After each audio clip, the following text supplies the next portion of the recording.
see that little house made of gingerbread? Mm-hmm. And it has frosting and that's the garden made of candy canes, and it has a cookie roof. The roof was dripping with frosting. The windows were framed with candy canes. And the garden was filled with lollipops. Delighted, the hungry children began to feast upon the candies. And they picked one of the lollipops.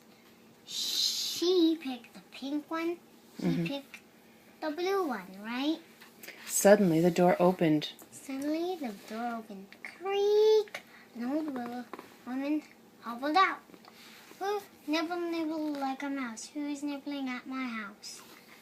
Nice. She croaked.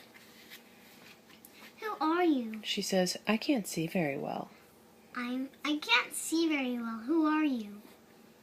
"Just two hungry children," Hansel replied. "Ah," said the old woman. "Well, you better come inside and I'll make you a proper meal." She says, "I'll make you a proper meal." What do you think she meant by that? Making She's going to make them a proper meal. She's going to make them the meal. The old woman gave Hansel and Gretel a plate piled high with delicious pancakes. They ate until they were ready to burst. Then they showed them into two little beds.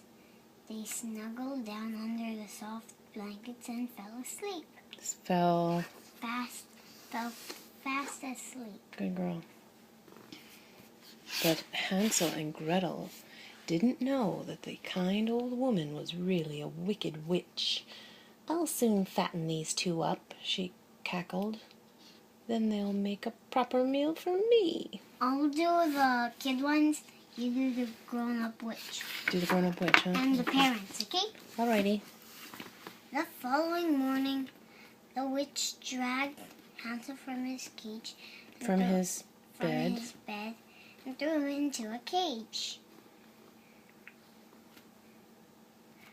Give your brother a big breakfast, she ordered.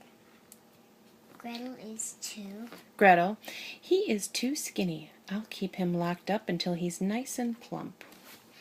And then I'll eat him up. You make it like a witch talks, okay? Okay. Every morning, go ahead. Every morning, the next few days, the witch made her finger. The witch made Hansel, whether he was stick out his finger so she could feel whenever he was fat enough to eat. But Hansel was clever. He knew the old witch could hardly see, so he stuck a chicken bone through the cage instead. Still too scrawny, the witch would say. You talk like a witch, okay? Okay, but you talk like, I don't know. You want to talk like, do like country accent or something. No, I'll do, what she sounds like. What does she sound like? Go ahead, do it. One day, the witch grew tired of waiting. Whether he'll be fat enough or thinner. Whether he be fatter or thinner. Fatter or thinner, I'll have Hansel for my dinner. Okay, now go over here. Light the oven. Crowed. She crowed. Very nice. Light the oven, the witch ordered Gretel. Now crawl in and see whether it's hot enough. Gretel knew the witch was planning to cook her as well, so she said, "The oven's much too small for me." "Even I could fit inside that oven." "Look," said the witch, sticking her head inside. That was Gretel's chance. She pushed the witch into the oven and slammed the door. Yes, now she's stuck. She's stuck in there. Okay. Gretel quickly freed Hansel from the cage. "We're safe. Let's go home," they sang happily. There was chests full of gold and sparkling jewels in the witch's house. Hansel and Gretel filled their pockets before they left. Nice. Meanwhile, back in the forest... No, that one's mine. This one's mine. All right. Go. No, that one's mine. Sorry. Back in the forest, the white bird was waiting to lead Hansel and Gretel home. Their delighted father greeted them with hugs. He told them that their cruel stepmother had left. Hansel showed him to the treasure they had found. "We will never go hungry again," he cried. They all lived happily ever after. The white birds sat on the rooftop and sang for them every day.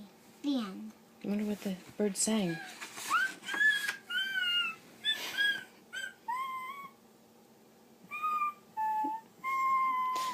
Is it bright? It's sort of bright. Good night. Good night.